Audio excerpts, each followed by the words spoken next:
Meus irmãos, a paz do Senhor Jesus, que Deus abençoe a todos neste dia chamado hoje, nesta tarde. Glória seja a Deus por tudo, pela sua graça, pela sua misericórdia. Aqui é o evangelista Sérgio Moreno, passando mais uma vez, mais uma aula a qual o Senhor nos permite.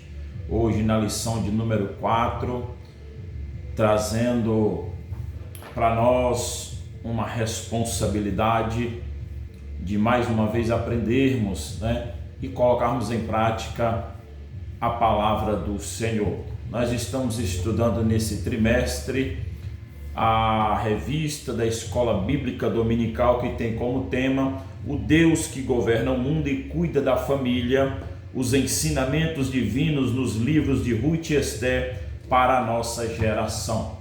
Nós estamos na lição de número 4, hoje, a ser estudada no domingo do dia 28 de julho de 2024, que tem como tema o encontro de Ruth com Boaz. Nós falamos, já recapitulando desde a lição de número 1, aos ensinamentos que o livro de Ruth, que o livro de Esté vai nos trazer.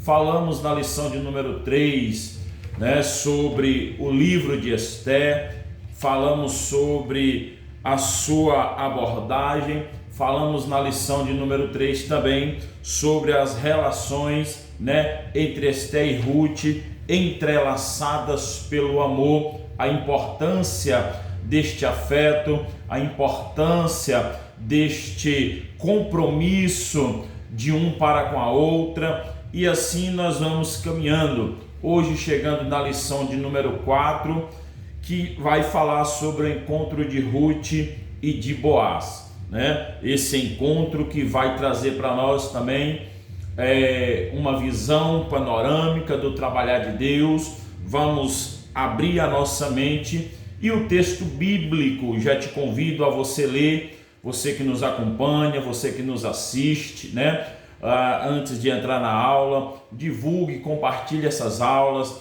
que está sendo bênção para a honra e glória do Senhor. Então nos ajude a espalhar a palavra de Deus através deste canal, dessa rede social, esse tema da Escola Bíblica Dominical. Deus em Cristo abençoe. Texto bíblico se encontra no livro de Ruth, capítulo 2, versículo 1 ao 4, e versículo 11, 12 e 14. Vou repetir para você ler aí na sua casa. Ruth, capítulo 2, versículo 1 ao 4, e aí o versículo 11, 12 e 14 do livro de Ruth.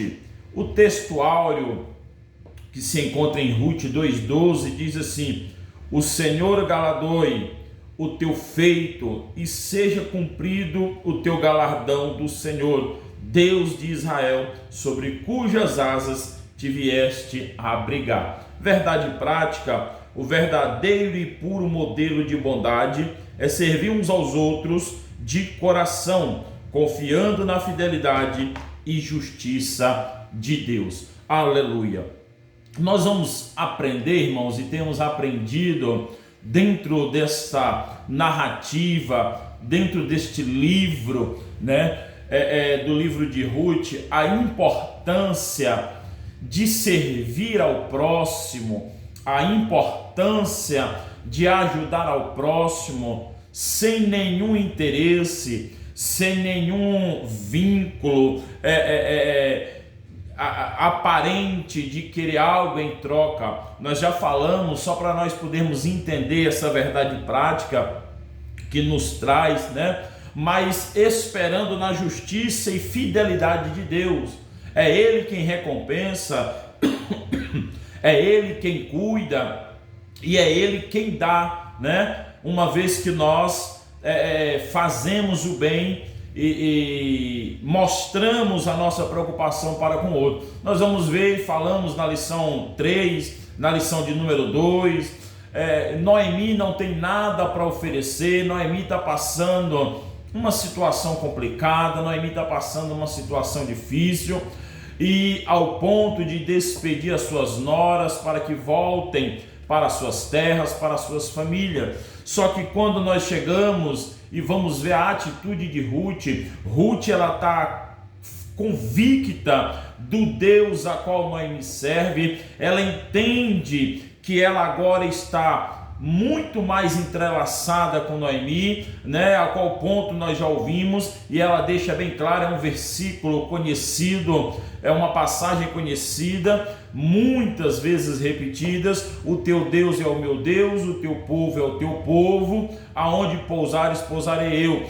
Ruth está dizendo para Noemi: aonde você tiver de morrer, aonde você morrer, nós vamos morrer juntas, mas eu não te largo. No mundo egoísta, no mundo a qual a sociedade tem caminhado, né, para buscar só os seus interesses pessoais, só o seu momento, ou muitas das vezes ajudar a quem pode ou tem algo para oferecer. Nós vivemos numa sociedade, irmãos, infelizmente, né, muito egoísta para esse lado. Eu faço por quem faz por mim, eu ajudo quem pode me ajudar ou tem algo para me oferecer. Não, a ajuda aqui, esse amor aqui, esse momento é um momento de fazermos independente se vamos ser reconhecidos ou não pelo homem. E aí nós vamos ver na verdade prática, confiando na fidelidade e justiça de Deus. Não importa se o homem vai reconhecer o que você está fazendo, não importa se a sociedade vai reconhecer, importa que nós fazemos um pelos outros, e esta honra ou esta justiça, ela vem de Deus. Esse reconhecimento só vem de Deus. Se não vir aqui, vai vir lá no dia que nós estivermos no céu, que estivermos com Ele, seremos, né, galardoados com galardão. Mas entendemos que fomos chamados para servir uns aos outros, né, com amor altruísta, sem interesse, sem hipocrisia, de estar ajudando a quem, né, pode nos fazer. E uma vez que eu estou fazendo por alguém que pode fazer por mim, eu não estou ajudando por amor, eu não estou ajudando porque eu fui tocado para fazer algo. Não, eu estou ajudando porque eu estou esperando algo maior que aquela pessoa possa me dar. Ou seja, eu vou trazer num resumo mais simples, eu estou comprando o favor de alguém para a minha vida. Não, eu vou ajudar, eu vou comprar aquilo que ela vai poder me dar em troca. Pelo contrário, nós temos que fazer por quem pode. Dar algo para a gente é muito fácil, né? Mas fazer, ajudar, ter o amor aqui de um para com o outro, por aquele que não pode te dar nada, por aquele que não tem nada para me oferecer, é muito ruim. Aí eu não quero fazer, é muito difícil, né? Fazer, não, eu não vou fazer, eu vou receber o que daí? O que é que essa pessoa tem para me oferecer? O que é que esse ser humano tem? Ele não tem nada para me dar, ele não tem nada. Essa é uma sociedade que nós estamos caminhando hoje, estamos vivendo uma sociedade egoísta, uma sociedade amante de si mesma, que faz pelo interesse, quando a Bíblia vai nos ensinar a fazer por amor, e esse amor, né, exige de nós constante, né, desejo de amar o nosso próximo. A introdução da lição diz assim: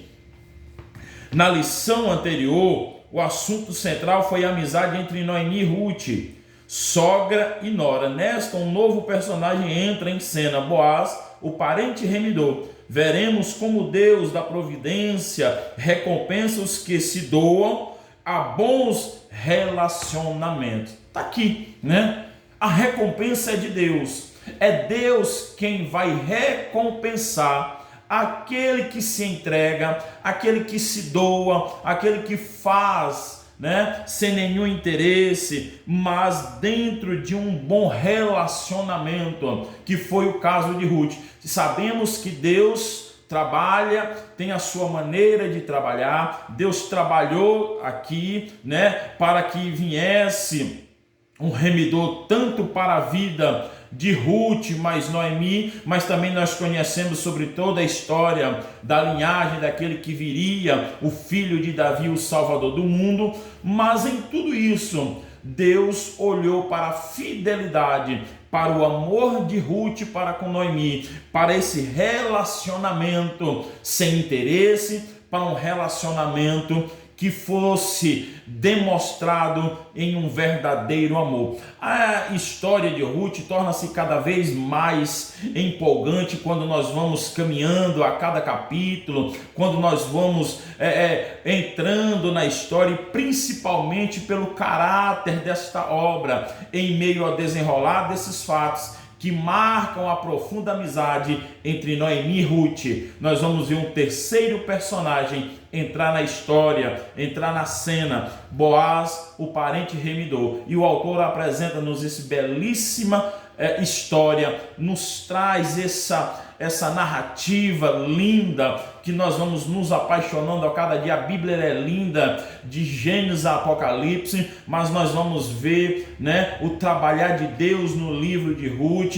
E aí esse belenita, como um homem valente, poderoso da geração de Elimeleque, 2 Reis capítulo 2:1 vai nos mostrar, era este parente, né, que veio agora para suprir as necessidades, uma vez que ele se encontra, uma vez que ele chega a conhecer, né? Embora não saibamos de qual grau de parentesco é que Boaz faz com Elimeleque, mas tem ali a sua parcela, tem ali o seu propósito e tem ali também aquilo que Deus planejou para a vida de Ruth e, por que não, para a vida de Noemi, uma vez que as duas estavam ali, como nós aprendemos na lição de número 2, entrelaçadas pelo amor.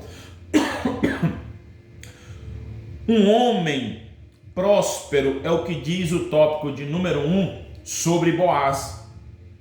O tópico 1 do subtópico 1. Um homem próspero. O capítulo 2 de Ruth nos apresenta Boaz, um homem valente e poderoso da geração de Elimeleque. Os termos valente e poderoso referem-se ao seu caráter íntegro e à influência de Boaz. Além de seu poder econômico, um grande produtor rural, Boaz tinha plantações de cevada e trigo e muitos trabalhadores ao seu serviço. Ruth capítulo 2, versículo 5 ao versículo 6 e versículo 23. Reunia qualificações e condições para cumprir o papel de remidor. Então nós vamos ver que Boaz aqui não é qualquer um. Boaz aqui não é qualquer pessoa. Primeiro, Boaz tem um caráter, né? A Bíblia vai dizer que ele tem um caráter idôneo, ele tem uma qualificação idônea. Nós vamos ver no prosseguir da lição que Boaz em nenhum momento ele vai tomar partida para com Ruth ou sair fora dos caminhos, né? Mas tratá-la com respeito, com dignidade. Boaz é respeitado, Boaz tem ali o seu respeito para com todos que estão ali ao seu serviço, mesmo sendo quem é. E Boaz vai trazer para nós o significado incerto, né, de Maurice, que diz que o nome pode estar ligado à ideia de rapidez ou força. Significaria talvez filho da força, né? E apresenta um significado semelhante nele, que é a força. Este é o significado do nome de Boaz. Então Boaz vai reunir aqui, primeiramente, o que nós vamos ver na vida de Boaz, qualificações, né, morais e condições econômicas para cumprir o papel de remidor. Deus vai escolher e vai trabalhar dentro destas características, e isso é muito importante, porque Deus ele não vai pegar qualquer um. Deus ele não vai pegar qualquer pessoa. Deus ele não vai trabalhar com mau caráter. Deus não vai trabalhar com aquele que não tem moral nenhuma para poder, né, fazer algo. Mas Deus está aqui agora trabalhando e operando sobre a vida, usando aqui para nós no contexto a vida de um homem que tem as suas qualificações. Deus olhou e tem olhado, né? Olha para Ruth, olha para Noemi, olha para o amor das duas, olha para a fidelidade de uma para com a outra, mas Deus também está olhando, né? Poderia ser outro evangelista Sérgio? Sim, nós não podemos, poderia ser outro nome, outro ser humano, outro homem, Só que a Bíblia deixa bem claro, e a lição vai deixar bem clara, que ele reunia qualificações morais, né, e condições para ser um remidor. Quando nós falamos, e a lição vai nos mostrando, né, e falando de qualificações e de condições, aí nós vamos ver dentro do plano salvífico de Deus para a humanidade as condições do ser humano morais, né?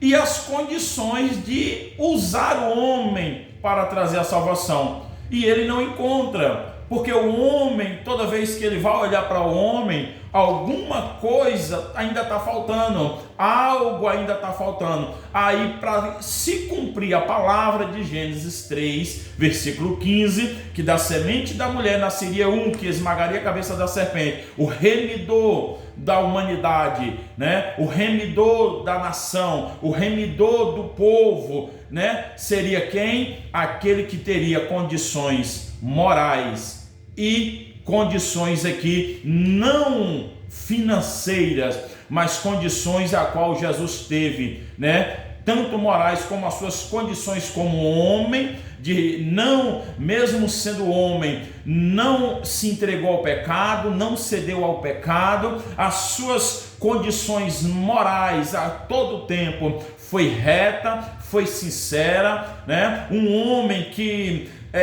se despiu da sua glória, que se fez carne, habitou no meio de nós, né? Um homem que está vivendo no meio de uma sociedade pecadora, vendo as falhas do ser humano, passando por aquilo que eu e você passou, mas que não saiu do seu propósito, não saiu daquilo que ele foi chamado. Então não teria outro ser humano nenhum tem e teria condições para poder estar no lugar de Jesus, para ser o remidor dos pecados da humanidade. Jesus, ele vem como nosso remidor, como nosso salvador do mundo, para que eu e você fosse remido do nosso pecado, da nossa condição pecadora, da nossa condição de escravo, e agora passamos a ter um nome escrito no livro da vida. Nós agora somos comprados, somos remidos pelo sangue de Jesus.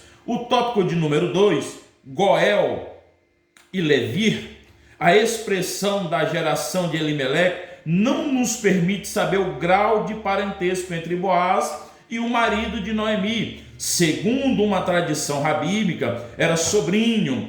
Como parente próximo, poderia ser o Goel, ou seja, o resgatador da terra que o falecido havia vendido, Rute 4, versículo 3. Como também poderia cumprir o costume antigo do casamento, né, que eram duas prescrições distintas contidas na lei de Moisés. O do resgatador previa que quando o israelita ficasse pobre e precisasse vender as suas terras, seu parente mais próximo tinha o dever de comprá-las de volta e restituir-lhes.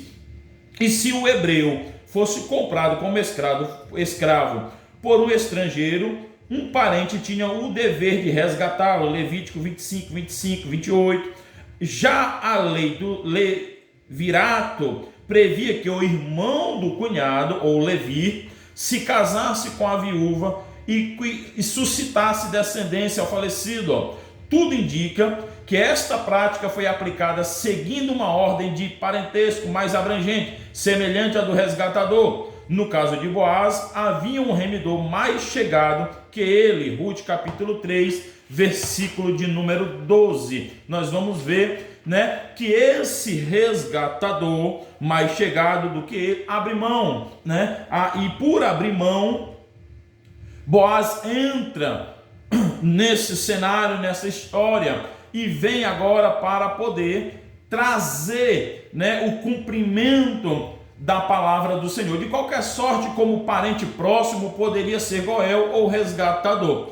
A primeira, né, e os membros da família, em sentido amplo, devem uns aos outros ajudar a proteção. A prática peculiar deste dever é regulada por uma instituição na qual se encontra em formas análogas em outros povos. Por exemplo, entre os árabes, mas que em Israel torna-se uma forma particular, com um vocabulário especial. É a instituição do Goel, palavra procedente de uma raiz que significa resgatar, reivindicar e mais profundamente proteger. Quanto aos israelitas, precisava vender o seu patrimônio, o Goel tem um direito preferencial na compra, pois é muito importante evitar a alienação dos bens da família, e a lei está codificada em Levítico 25, que é como Goel, que Jeremias adquire o campo do seu primo Anamel, em Jeremias 32, versículo 6. Então nós vamos ver que isto aqui, e a Bíblia vai nos mostrar que era dentro deste grau de parentesco, e Boaz vai entrar, como remidor, dentro das suas qualificações, dentro daquilo que seria o princípio ou o propósito. Isso, vai trazer para Ruth e para Noemi um amparo, vai trazer um mover da parte do Senhor por causa, do seu projeto, por causa daquilo que já estava preparado e por causa também daquilo que foi plantado por Ruth. Nós vamos ver, e a lição vai nos mostrar isso. É muito importante, irmão, que se nós falamos da lei da semeadura, a lição ela vai nos trazer a importância aqui,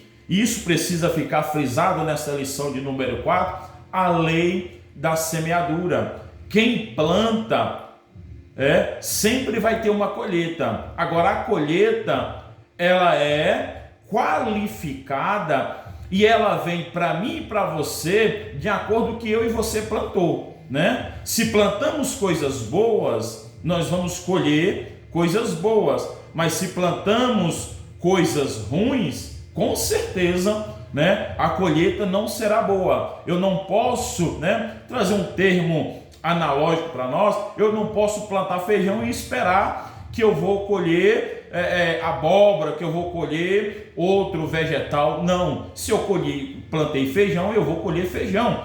O problema é que tem pessoas, e principalmente em se tratando do reino, que ela planta uma coisa e quer colher outra. Ela planta maldade, ela planta coisas contrárias à palavra de Deus, ela planta discórdia e ela quer colher amor, ela planta rispidez e ela quer colher carinho, Ela planta falsidade e ela quer colher honra, ela quer colher respeito. Então nós vamos perceber que dentro de todo o contexto social, de todo o contexto bíblico, nós colhemos o que plantamos. Ruth está colhendo o que ela plantou. Deus, ele não é injusto. O homem pode até olhar para mim, olhar para você com um olhar de injustiça, e você falar: poxa, mas eu fiz isso. Mas eu fiz isso por um irmão, eu fiz isso pela irmã, nem tá nem aí, não reconhece o que eu fiz. Ei, esquece. Se você está fazendo, esperando um reconhecimento do teu irmão, ou do teu familiar, ou seja, de quem for, esquece. O reconhecimento, a colheita, ela vem de Deus. É Deus quem vai te honrar. Agora a honra, ela vem conforme o que eu honro. E é muito interessante que nós queremos ser honrados e esquecemos de honrar muitas das vezes. Então Ruth, ela está colhendo aqui o que ela plantou. Ruth, ela vai colher aquilo que ela semeou. Ela semeou amor para com a sogra, ela semeou a carinho, ela semeou segurança, ela decidiu estar do lado dela, ela semeou o aconchego, não foi abandono. Então Ruth, ela vai colher dentro daquilo que ela plantou. O tópico de número 13 vai falar sobre temor e respeito. A saudação de Boaz aos seus empregados demonstra que ele temia a Deus.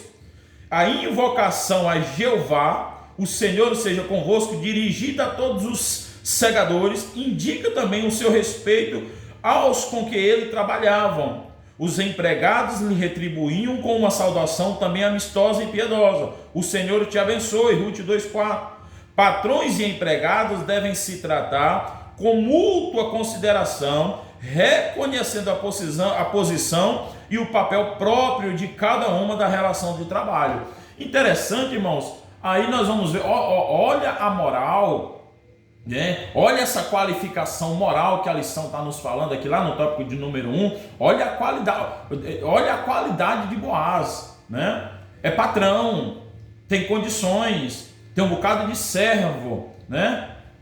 E eu vou deixar aqui, abrir um parênteses aqui, talvez você que está me assistindo também é patrão, é crente, salvo em Cristo Jesus e é patrão, mas a arrogância está lá em cima. Não dá um bom dia para os funcionários, não dá um bom dia, né, no teu local de trabalho. Trata com rispidez, porque eu sou chefe, porque eu faço, porque eu mando. Ei, olha a atitude de Boaz. Boaz trata os seus, né, ajudadores, vamos trazer assim, os seus colaboradores que estão ali com ele, não como meros empregados, escravos, mas Boaz trata bem. Boaz cumprimenta com tanta educação que é recíproca, né? E isso precisa haver, né? Isso precisa ter, né? Dentro do vínculo cristão, o cristianismo, e tem muitos aí que porque ele é patrão, ele não dá um bom dia, ele chega na empresa, ele não dá um bom dia, ele chega no trabalho, ele não dá um bom dia, né? Ele acha que porque ele é dono da empresa, ele é superior a todos. Mas uma coisa fique claro, se não for os teus 10, os teus 2, os teus 15 ou os teus 200 funcionários, a empresa não anda. Você sozinho na empresa não pode fazer nada, né? Nada pode fazer. Então precisamos ter esse vínculo, né, de trabalhar, dessa honra, né? Então olha que ele diz bem claro: dirigida a invocação ao Jeová, o seu Senhor, seja convosco, dirigida a todos os segadores. Indica também o seu respeito aos que com ele trabalhavam. É qualidade, é respeito, né? E muitas das vezes nós estamos em local de trabalho, aplicando para a nossa vida no dia de hoje. Mas o meu funcionário não me respeita, o meu funcionário não me trata bem. Mas você está tratando bem? Você chega na empresa, você chega no local de trabalho, você dá um bom dia, você chega na igreja como líder, né? Você dá uma paz do Senhor, uma boa noite. Qual é a tua receptividade para com os que estão ao teu lado? Qual é a receptividade para com os membros, para com os teus funcionários, né? Isso tudo vai nos mostrar. Então, quando nós vamos ler dentro do capítulo 2 de Ruth 1 ao 4, entendemos que Boaz veio ao campo já no período da tarde, quando o trabalho estava bem avançado. Logo que chegou, saudou os seus empregados, demonstrando ser um homem temente a Deus, né? A qual nós já falamos sobre a sua invocação. Os empregados retribuem da mesma forma, porque é recíproco. Se eu trato bem, eu vou ser bem tratado. Se eu trato mal, eu vou ser maltratado, né? Então Boaz chega perguntando como estava o serviço ou cobrando resultados, né? Ele não vai chegar: o que houve? Por que não cumpriu a meta hoje? Por que hoje não bateu a meta? Por que hoje não foi isso? Por que hoje não foi desse jeito? Não, ele também não foi seletivo ou altivo, dirigindo-se somente ao chefe que estava ali dos trabalhadores. Mas a Bíblia vai nos mostrar que ele fala com todos eles. E eis que Boaz veio de Belém, disse aos segadores. Somente depois Boaz dirige uma pergunta específica ao chefe dos trabalhadores relacionada a Ruth. De quem é esta moça? Ruth capítulo 2, versículo 5. Em sequência de fatos revela que Boaz considerava as pessoas mais importantes que o trabalho que prestavam. Embora seja razoável que todo patrão espere um trabalho produtivo dos seus empregados, o correto é considerar que as pessoas tenham mais valor do que o trabalho que fazem. Assim buscam falar ao coração de cada uma delas mais importante que lhes impor obrigações. né? Então nós vivemos, irmãos, e isso aqui é para nós, é uma lição, né? As pessoas são mais importantes do que o trabalho, né? E Deus, ele está olhando para isso. Deus, ele está olhando para isso. Talvez eu estou falando com pessoas, né, que tem o seu local de trabalho, que seja líder em alguma coisa, que é chefe. Ei, independente do trabalho, independente do local, o funcionário, o teu colaborador é muito mais importante, né, do que o seu trabalho ali. O que nós precisamos entender é que nós precisamos tratar melhor as pessoas. Isso é uma lição para todos nós, né? Porque não começando de mim, que estou aqui transmitindo para você, né? Isso é o livro de Ruth. Isso aqui vai trazer para nós, irmão, um aprendizado tremendo sobre este ponto deste encontro entre Ruth e Boaz. A lição de número 3, no tópico de número 2, vai falar o carinho de Boaz para com Ruth. A pureza não exclui a ternura. Logo que chegou ao campo, Boaz mostrou a presença de uma moça diferente entre os que respigavam, né? Ou catavam os milhos que estavam ali caindo. Informando de que era Ruth, dirigiu-se a ela de forma carinhosa, chamando-a de filha. Deu liberdade para continuar catando espigas que sua plantação e lhes assegurou de que seria tratada com o devido respeito. Não dei ordem aos moços que não te toquem. Ruth 2:9. Boaz se preocupou com a segurança de Ruth, assédio moral e sexual, não atitudes pecaminosas e perturbadoras no ambiente laboral e em qualquer área da vida. Boaz era um cavaleiro muito educado com todos. Um viver santo não exige que sejamos rudes e descorteses. Jesus, o mais puro dos homens, convivia com todos. Aleluia. O fato, né, de nós estarmos em determinados locais não nos dirá ou não nos dá o direito de ser rudes, de serem corteses com as pessoas. Tem um livro, e eu não me lembro agora o nome, veio à minha mente, mas eu falo para você na lição de número 5, que vai falar sobre a recompensa da honra. E é muito lindo este livro de você ler, que nos chama a atenção para tudo isso aqui. E Boaz, ele vai tratar, uma vez que ele vê esta jovem, esta moça catando as espigas, ele não vai chegar com rispidez, ele não vai chegar com açoites, quem deu ordem, quem mandou, não, pelo contrário, ele tem uma preocupação ímpar com ela, né? Boaz olha para Ruth na sua simplicidade, na sua necessidade ali, e ele a trata com todo carinho, com todo respeito, né? Preocupado com o bem-estar dela, não só em questão do alimento, mas também físico, a qual ele vai proibir, né, qualquer tipo de ação contra ela, seja sexual, seja assédio moral, ele não vai permitir. Boaz está mostrando o seu gesto, que vai nos ensinar o que deve, né, como devemos nos proceder com essa pureza de um homem para com a mulher, não excluiu o seu dever de educação, fineza e com o devido respeito, a expressão de ternura. No caso de Boaz, a última hipótese era ainda mais cabível, pois Ruth era bem mais nova que ele, assim poderia tratá-la como filha, e ele chama ela de filha. Ele trata ela como filha. O respeito de Boaz para com Ruth é muito lindo. Boaz deu a Ruth a liberdade de continuar catando espigas na sua plantação e assegurou: ei, ninguém vai mexer com você. Você tem liberdade, você pode pegar. E ainda a lição vai dizer mais: um viver santo.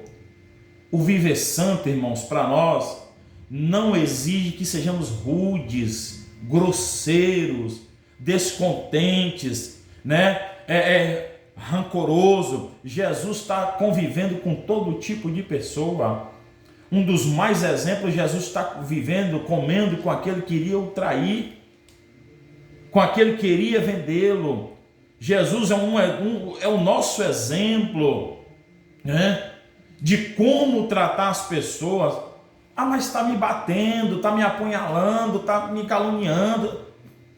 É a ação do Espírito Santo, né? O viver santo não nos dá o direito, não traz em nós, não está uma placa escrita em nós que precisa ser descorteses com ninguém, tratar ninguém mal, seja na igreja, seja no ambiente de trabalho. Sabe por quê? Porque querendo ou não, nós estamos sendo observados, né? E se não pelo homem, principalmente por Deus. Principalmente por Deus.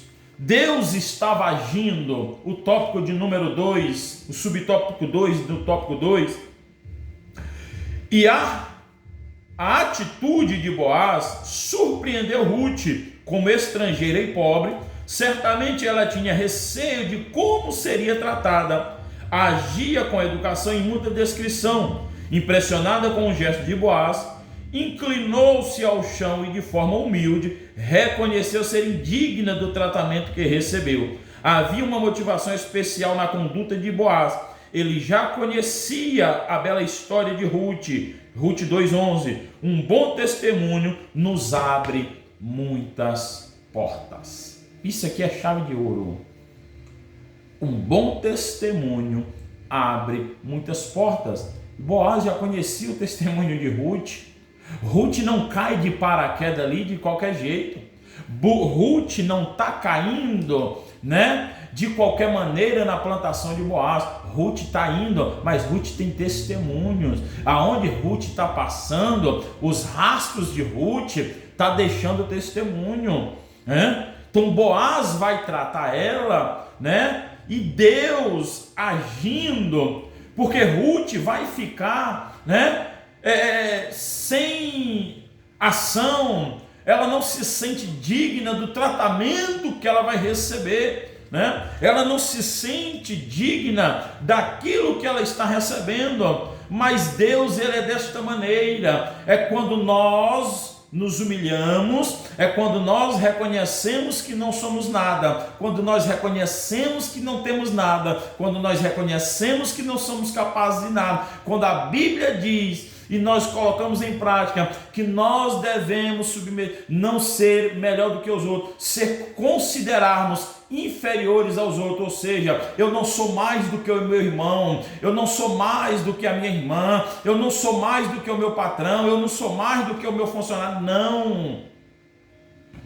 É quando colocamos e entendemos: se eu estou aqui hoje, é por causa de algo, de alguém. Se eu estou onde eu estou hoje, seja na empresa, seja onde for, é porque eu tenho ajudadores, eu tenho colaboradores. Ei, testemunho.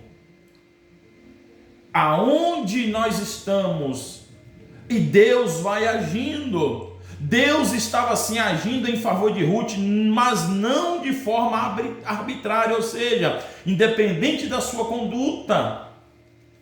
Independente da sua conduta, né? Só que ela tem, a conduta dela foi de uma conduta límpida diante de Boaz. O testemunho dela, né? Os personagens da história não compreendiam, e Ruth, Boaz e aí não entendiam a dimensão do que acontecia. O Deus da providência estava agindo, construindo todo o cenário, né, para poder desenrolar dos próximos eventos, do que viria a acontecer pela frente. A providência divina agia, Deus estava agindo, ainda que eles não entendiam. Tem coisa na nossa vida que nós não vamos entender, mas é Deus agindo, é Deus trabalhando, é Deus cuidando para conosco, sensível e espiritual.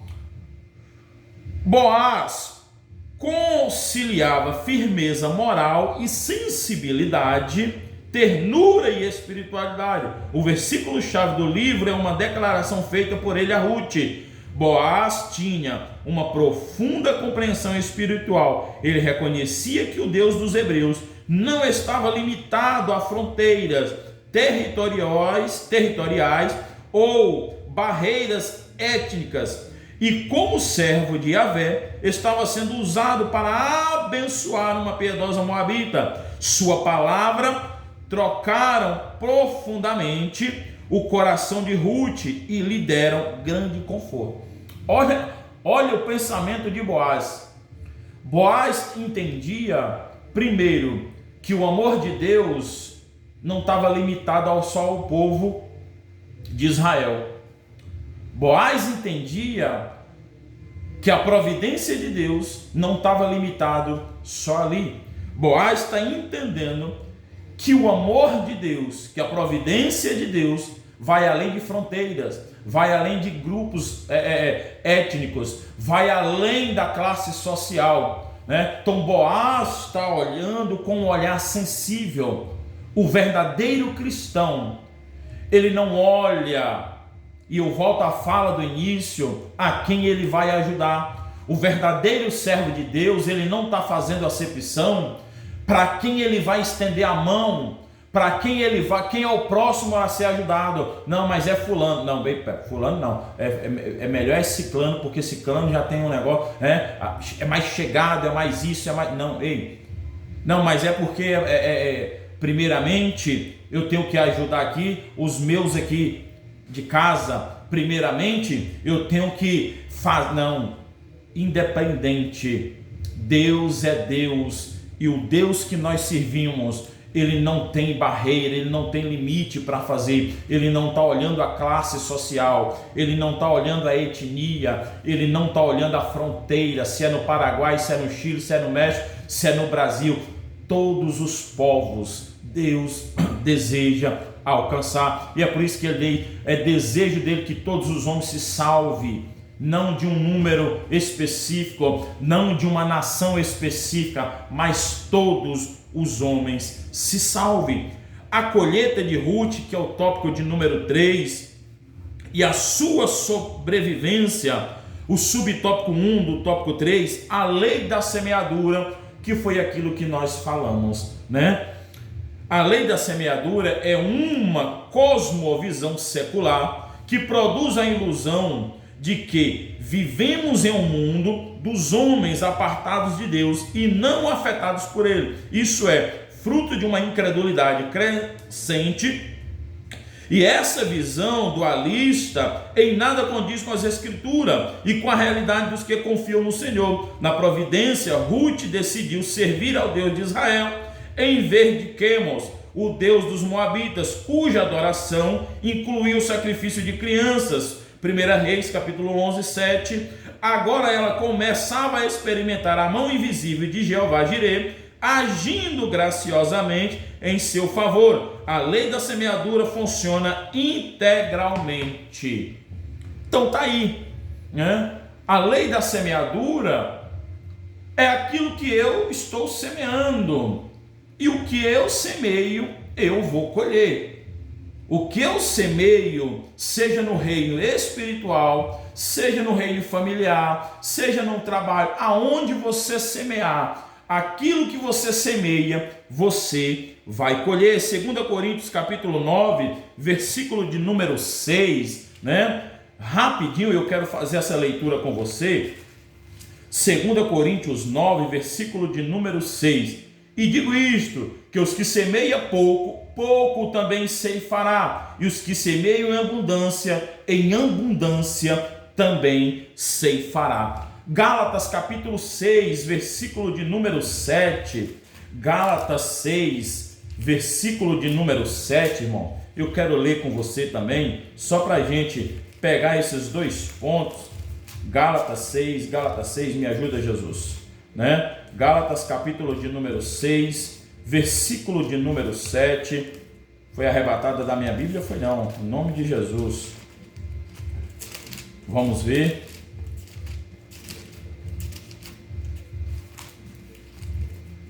Glória a Deus.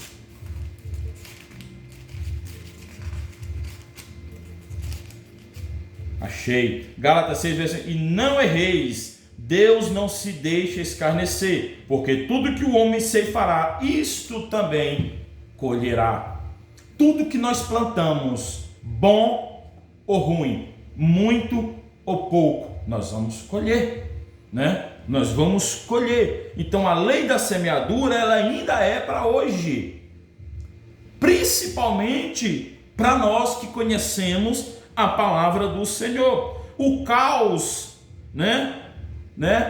Tudo que nós plantamos, na sociedade está vivendo o que ela tem plantado. O ser humano, a Bíblia diz o quê? Do que se queixa o homem? Dos seus próprios pecados.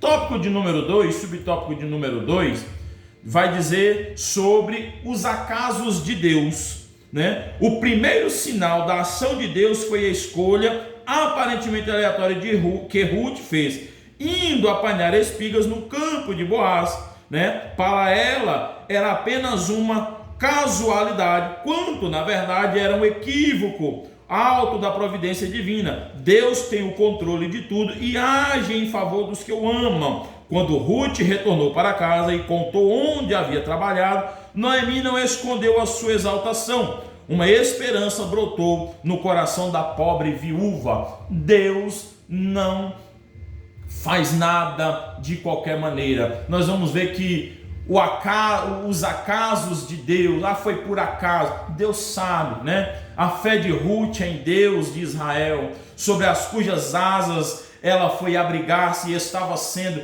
recompensada. Quando nós nos abrigamos debaixo das suas asas, quando nós entendemos que Ele é o nosso guardador, que Ele que é o nosso ajudador, quando nós nos escondemos nas asas do Altíssimo, Ele recompensa. Quando honramos a Ele, Ele recompensa, e o resultado da colheita chega, né? Sempre vai chegar, viu? Deixa eu dizer isso aqui para você: o resultado da colheita sempre chega, e a colheita, para mim e para você, para quem planta o bem, para quem faz o bem, para quem honra Ele, a colheita é boa. Alguns frutos de nossas ações são colhidos de imediato, já outros levam tempo para aparecer pela forma graciosa como era tratada. Ruth colhia cereais em abundância diariamente nos campos de Boaz, 2,17.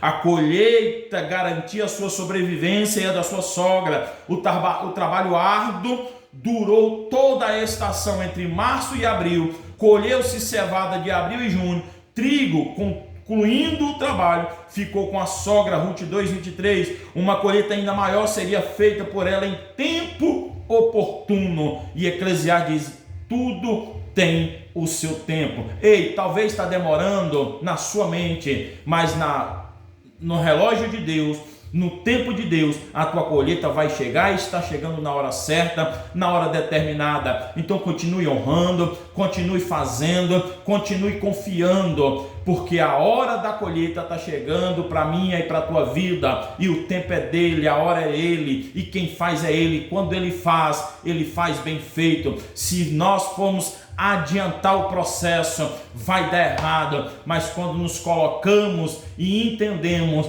que é Ele que tem o controle, que é Ele quem cuida, como nós estamos estudando, é Ele quem governa e é Ele quem cuida da família, a colheita vai chegar. Descansa no Senhor, espera nele, confia nele. O tema, o relacionamento sobressai-se no livro de Ruth, não apenas por uma visão humana ou natural, mas acima de tudo espiritual, né? E o versículo-chave de Ruth, capítulo 2, indica-nos com clareza como os nossos atos tornam-se valiosos quando praticados, né? Levando Deus em conta.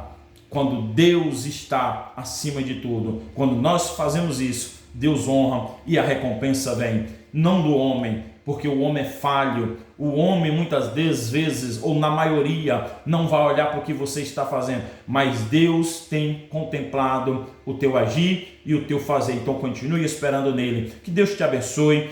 Compartilhe essa aula, divulgue, seja bênção na tua vida. Até a lição de número 5. Um abraço, a paz do Senhor Jesus, do evangelista Sérgio. Fica na paz do Senhor. Deus te abençoe.